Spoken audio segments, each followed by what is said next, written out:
So this is my third time trying to start a video on this car, but for some reason I get stuck at every red light, and I've been sitting at this light for literally 2 minutes. So I'm gonna go ahead and do a slight update before I hit the 3-minute mark, because it seems like that's what's happening right now. I just got the spark plugs replaced on my car. The engine knocking is actually dissipated. The only time it really knocks, in quotation marks, is when the engine's cold and the lifters are trying to pick up oil. I got them replaced just because I was knocking a little bit. I was having a little bit of spark knock, and I had to change the spark plugs in about 50,000 miles. So it's been a while, and you're supposed to change them every 50 to 60,000 miles. So it was my time, and with the heat out here, like, I always change everything a little bit early.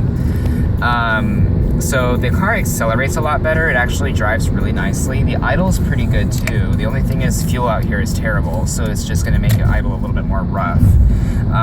We're gonna actually see how it runs on the highway because that's where I'm going next. But idle's a little bit better. Gas mileage is a little bit better. Whatchamacallit, everything about it just feels a little bit more effortless. Like, the car itself doesn't have to put as much into accelerating and going as it did before. I noticed that when I pulled my spark plugs out, the plugs were gapped at 0.032 inches. They're not even supposed to be that short. So maybe it'll actually help, because maybe it was just firing too quickly. But I was really shocked when I saw that, because I was like, wait, they're supposed to be between 0.039 and 0.043.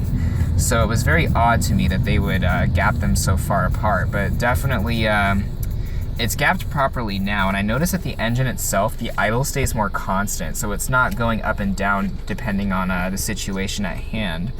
I hope you guys enjoyed the Subaru video that I posted the other day. Unfortunately, guys, the roads are so bumpy over here in Las Vegas. It's literally like LA sometimes, that it can be a little bit hard to get a smooth run, so I do apologize for that. I'm hoping that the video wasn't too shaky.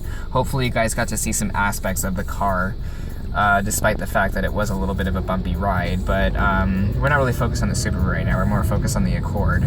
So as you can see, the shift flare still hasn't been present. So they really did a good job in rebuilding the transmission. It definitely changed the way the car drives. It's definitely very very well handled, I should say. I really hope that was the highway, because I have to get on the highway. Oh, there it is. I'm in North Las Vegas right now. Alright, so let's see how she does. I'm going to rev it a little bit.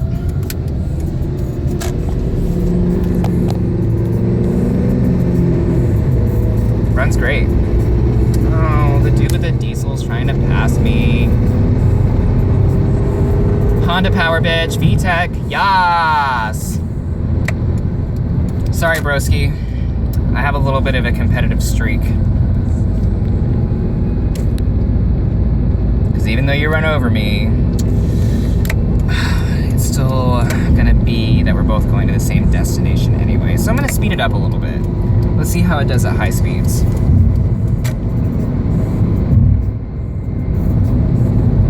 So I'm doing 80. As you can see, it's actually running very nicely.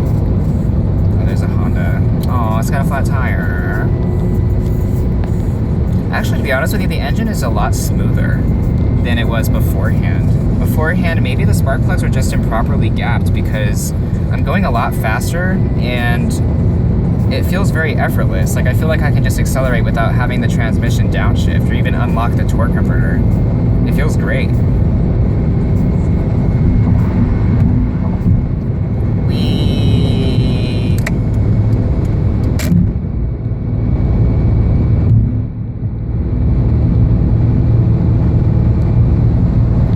This definitely is a lot smoother. It's great. The spark plugs that I used this time were NGK Iridiums versus the Platinums. Stock supposedly is double platinum, but I've never heard of this car ever using a double platinum spark plug. Like, I've always heard of maybe premium or platinum for NGKs, because NGKs work better on foreign cars. But I was like, what the fuck? So I got the Iridiums just because they were the only ones that were really in stock. So it's actually pretty good. I do like them. I mean, obviously they can handle heat a little bit better, but it's not really going to make that much of a difference regarding car performance. So it's just an overpriced spark plug that can handle heat a little bit better, but the rest of it can't really handle it. It's just the tip, so it's not really a big deal. But as you guys can see, the car is doing great. So if you guys do have any questions, let me know. I really do like these spark plugs. Hopefully they last me a long time, and we'll go from there. You guys have a good one, and catch you later. Ciao.